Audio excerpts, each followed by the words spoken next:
कुमार विश्वास जी, एक सवाल खड़ा ये होता है जो कई बार आम आदमी पार्टी के कार्यकर्ता अक्सर ये आरोप लगाते हैं कि अगर आपको राज्यसभा सदस्यता मिल जाती तो शायद आप पार्टी नहीं छोड़ते। नहीं, दो अलग अलग बातें हैं। कुछ लोग कहते हैं ये इसलिए बोल रहे हैं कि राज्यसभा नहीं मिली। मैं दुलटा कहता हूं, मैं बोल रहा था इसलिए राज्यसभा नहीं मिली।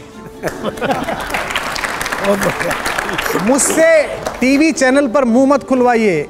इस देश के पहले 5 बड़े चैनलों में वो पत्रकार आज भी नौकरी करते हैं जिन्होंने सेना से सबूत मांगने वाले वीडियो को पहले बैठ के वहां देखा था। टेलीप्रॉम्प्टर पे पढ़े जाने वाली उस ड्राफ्टिंग में फेरबदल की थी उन पत्रकारों ने। हाँ अरविंद जी ठीक रहेगा, हाँ ये आप सही कह रहे हैं। मैं चुप हूं तो इसका मतलब आप ये मत समझिए कि मैंने लड़ना छोड़ दिया है। हथियार मैंने टांगे हैं, शमी के वृक्ष पे चलाना नहीं भूला हूं अभी।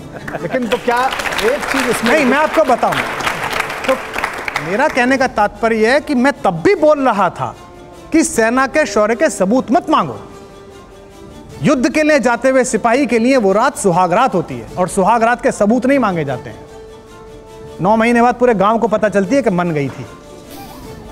पूरी सबको पता चली कि मनी उसके बाद जो हुआ। तो मैं तब भी कह रहा था कि सब बातें मत करो। देश के सर्वोच्च पद पर बैठा हुआ आदमी जो इतने बड़े बहुमत से चुना गया है उसके निजी जीवन पर घटिया टिप्पणी मत करो।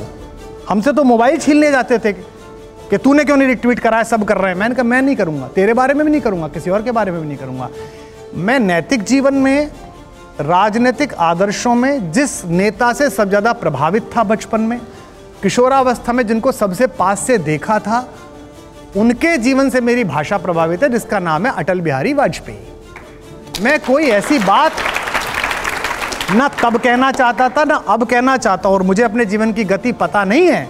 कल को अगर मैंने राजनीति में पुनर्प्रवेश किया तब भी मैं ऐसा ही रहूंगा। एक बड़ी ही अलग चीज है कुमार विश्वास जी और बड़ा इंटरेस्टिंग होगा ये देखना। हम यहां पर दिखा रहे हैं एक रैपिड फायर राउंड, थोड़ा अलग रैपिड फायर जी। 2 तस्वीरें होंगी, आपको एक पिक करनी होगी और मैं चाहूंगा कि हर जवाब पे जोरदार तालियां हो। तो आप लोग तैयार हैं रैपिड फायर के लिए? दिखाइए जरा, प्ले करिए। बेहतर नेता कौन, राहुल गांधी या अरविंद केजरीवाल? इसमें से बेहतर हटाओ।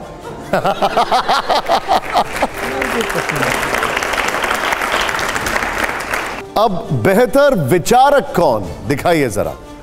महात्मा गांधी जी या डॉक्टर हेडगेवार जी?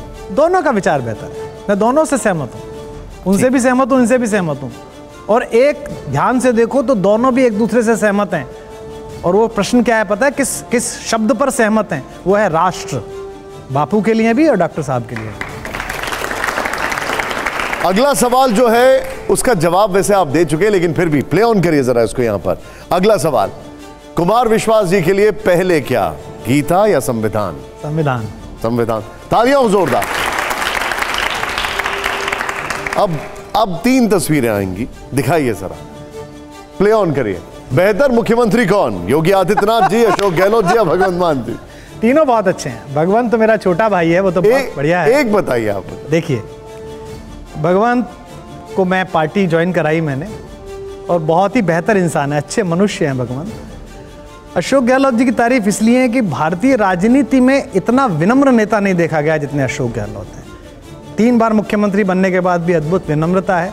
और योगी आदित्यनाथ एक बड़ा बिखरा हुआ अराजक अनुशासनहीन कुनबा, उसके ऊपर डंडा लेके जो आदमी खड़ा होना चाहिए उसमें ठीक आदमी है। तो तीनों अच्छे हैं, मैं तीनों मुझे पसंद है। ठीक है, अब आइए जरा अगला सवाल, प्ले ऑन करिए। तालियां वैसे नहीं हो रही, मैं देख रहा हूं। बड़ा धरती पुत्र कौन, वाजपेयी जी, मुलायम सिंह यादव जी, इंदिरा गांधी जी या प्रधानमंत्री मोदी जी? ये रैपिड फायर ही बेकार है। निश्चित रूप से जो भारत का बड़ा विचार है, भारत जिसे कहते हैं, उस विचार में तो आपने क्रम पहले नंबर पे ठीक रखा है। ठीक, आदरणीय अटल जी बड़ा भारत का विचार है। क्रमवार मुझे बता दीजिए। देखिए, अटल जी तो लीग से अलग काम है, एक समावेशी राजनीति जो राहुल जी बोल रहे हैं उसका बड़ा प्रतीक शास्त्र है। नेताजी इसलिए क्योंकि जमीन की पकड़ के नेता नहीं है, एजेंसी के बनाए हुए नेता हैं कि ये ट्वीट हैशटैग चला दो, ऐसा कर दो, फोटो आप ले लो, इसका ये है। और भारत जब भारत बन रहा था, पहली बार अपने कदमों पे खड़ा होना चाहता था, ऐसे समय जिस दृढ़ता की आवश्यकता थी वो श्रीमती इंदिरा गांधी में थी। और अब जो वैश्विक भारत है उसमें नरेंद्र मोदी जी की लोकप्रियता अप्रतिम है। अब इसमें बुरा माने कोई भला माने, भाई राजनीति बेटरमेंट के चुनाव का काम है। और बड़े फलक पर इस समय जो भारत में नेता दिखाई देते हैं, उनमें नरेंद्र मोदी एक सक्षमतम नेता है इस समय, इसीलिए लोगों ने चुनते हैं। मैं वोट दूं ना दूं इससे क्या फर्क पड़ता है, ये वोट देना दे, लोगों ने चुनते हैं।